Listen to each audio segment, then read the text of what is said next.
की बात है।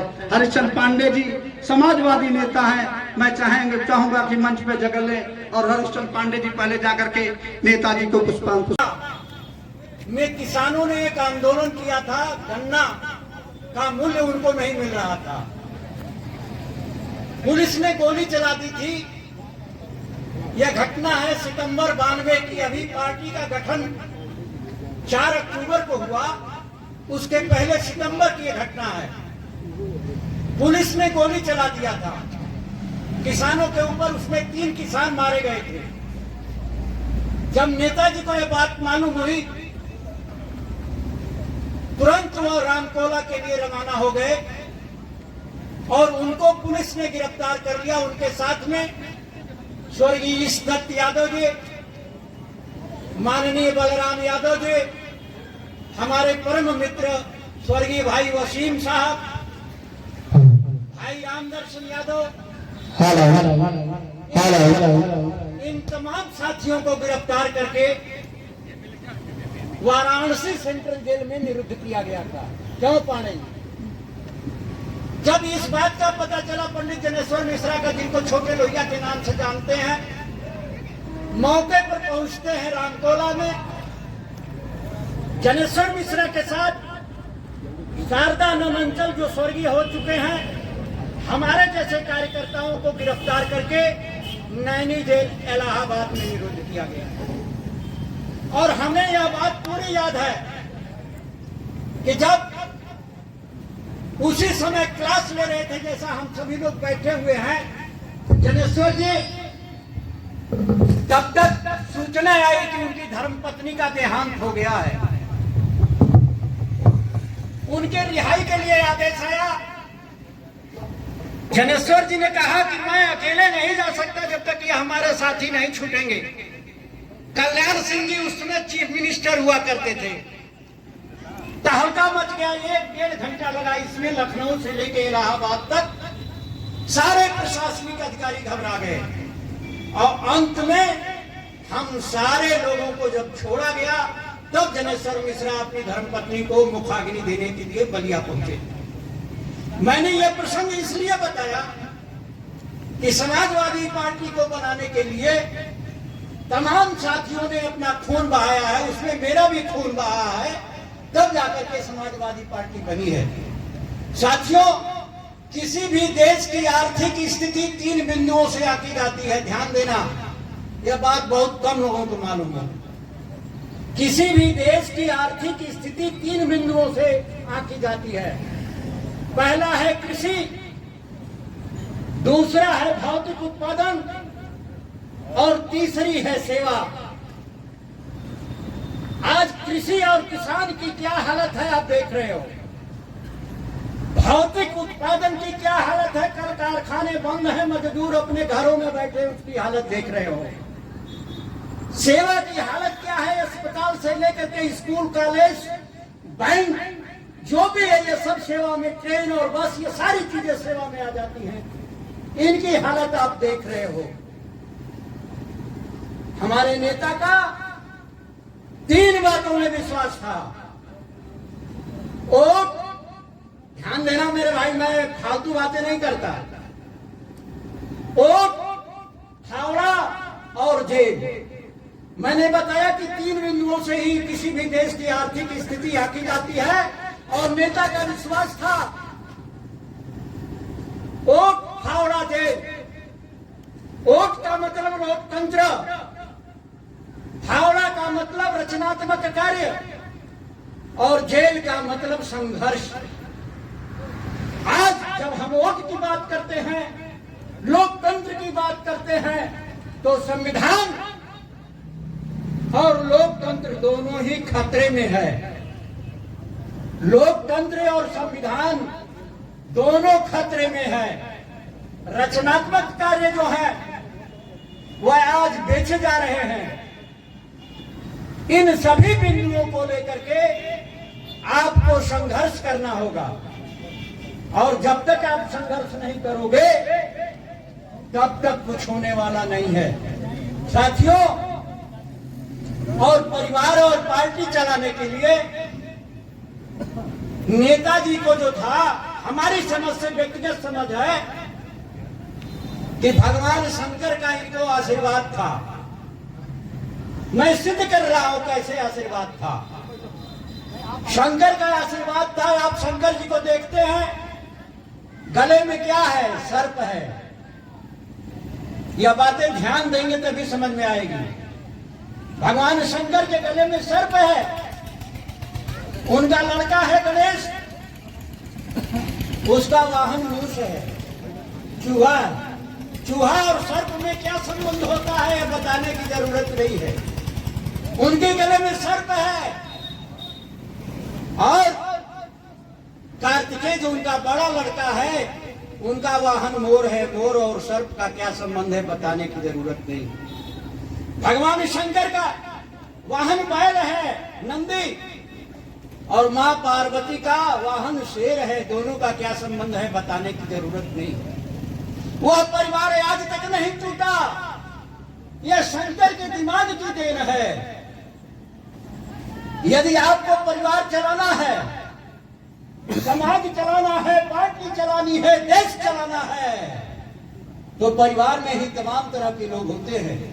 एक दूसरे से विचार भिन्न रहता है, लेकिन परिवार, समाज, देश चलाना है, पार्टी चलानी है, तो भगवान शंकर का यह अनुसरण करना होगा। उनके दिमाग का प्रयोग करना होगा, उस अनुसार चलना होगा, तब आप समाज में रह सकते हो, अन्यथा नहीं। आज की स्थिति बता दूं साथियों, इंडिया पर बड़ा हमला हो रहा है और इंडिया का अर्थ भी सही नहीं लगा पाते हैं लोग। इंडिया बनता है INDIA, इंडिया। इंडिया का मतलब जहां तक मायने लगाया है, भारत कब आजाद हुआ था बताएंगे? कब आजाद हुआ था? अगस्त में ना, 15 अगस्त को आजाद हुआ था ना। तो इंडिया का मतलब है इंडिपेंडेंट नेशन डिक्लेयर इन अगस्त, यानी अगस्त में भारत आजाद हुआ। यह बात यदि हम विपक्ष के लोग कहते हैं तो कौन सा भाई तुम तुर्रम खा बने हो, क्यों इस पर हमला कर रहे हो? यह है इंडिया, यानी अगस्त में भारत आजाद हुआ। यदि हम सच्चाई को कबूल करते हैं और कहते हैं तो इससे आपको नाराजगी क्यों पैदा हो रही है? इसलिए हमारे अध्यक्ष जी आ गए, समाजवादी पार्टी के जिला अध्यक्ष भाई दूधनाथ यादव जी आ गए हैं। इस कार्यक्रम में उनका स्वागत है। तो साथियों, मैं ये कह रहा था कि आज की परिस्थितियों को देखते हुए आपको, जैसा कि मैंने गिनाया, स्वर्गीय मुलायम सिंह यादव के संबंध में जो बातें बताया, आदमी मर सकता है, उसके विचार नहीं मरते। और किसी भी कार्यक्रम को करने के लिए 3 बिंदुओं को, इसमें भी 3 बिंदु होते हैं, विचार, नीति और कार्यक्रम। किसी भी मुद्दे पर जब आपके अंदर कोई विचार आता है तो आप नीति बनाते हैं और उस नीति के अनुसार आप कार्यक्रम करते हैं। तो विचार, नीति और कार्यक्रम, यह जब आप समझ लेंगे तब आप कोई काम कर सकते हैं। आज की स्थिति यह है कि किसान, मजदूर, नौजवान, यह सब के सब बेकार और बेरोजगार होते जा रहे हैं। और सही बात तो यह है कि हम धन्यवाद देंगे अपने आयोजक मंडल को, जो स्वर्गीय नेताजी के कार्यक्रम को किया है। उसका कारण है इस बात पर ध्यान देना कि जो कौम अपने पूर्वजों को याद नहीं करती है वह धरती से मिट जाती है। इसलिए हम अपने आयोजक साथियों को लाख लाख धन्यवाद दे रहे हैं। मुलायम सिंह यादव के विचार को लेकर के गांव, गली, खेत, खलिहान, क्योंकि और एक थोड़ा लतीफा भी कह करके अपनी बात मैं खत्म करूंगा। अभी मैंने देखा है, वो लतीफा कह करके अपनी बात को खत्म करूंगा। मैंने देखा है कि स्वर्ग लिखा हुआ है, स्वर्ग के चपरासी से बेहतर है नरक का बादशाह। इस पर एक अपना लतीफा कह करके अपनी बात कहूंगा। मैं आया हूं तो देखा। साथियों, मुझसे यदि कोई कहे कि मिस्टर पांडे तुम स्वर्ग जाना चाहते हो, मैं अपने प्रकार हूं भाई, दूसरा कोई अपने ऊपर न ले। स्वर्ग जाना चाहते हो कि नरक जाना चाहते हो? तो मैं कहूंगा मैं स्वर्ग में नहीं जाना चाहता, मैं नरक में जाना चाहता हूं। आप भी कहोगे क्यों? भाई मैं यहाँ समाजवादी हूँ, माफ करना, शुरू से समाजवादी हूँ। पढ़ते समय से, जैसा कि भाइयों ने बताया, मैं बीए फाइनल का इम्तहान दिया था, आपातकाल लग गया था और इमरजेंसी में DIR मीसा के तहत 17 महीना गोरखपुर की जेल में बंद रहा। और 2006 जब आता है, 75 में बंद हुआ। 2006 जब आता है तो यही मुलायम सिंह यादव जो हम लोगों के महबूब रहनुमा थे, आज उनका विचार है, उन्होंने हम लोगों को लोकतंत्र सेनानी घोषित कर दिया।